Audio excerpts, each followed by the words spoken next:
Abu Dhabi. Saan ka ba naman tapat dito? Puro mamahaling mga sasakyan niya yan. Pero normal na lang dito yan sa Abu Dhabi. Ayan, napakalinis ng kanilang highway.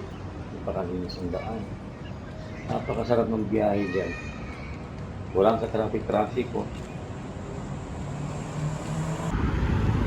Dito tayo malapit sa may Medina sa bilihan ng gold. Saka mahilig mga gold dyan.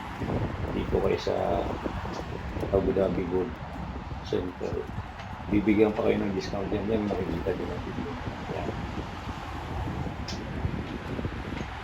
Bibigyan pa kayo ng discount dyan. At pagkawalan pa kayo dyan.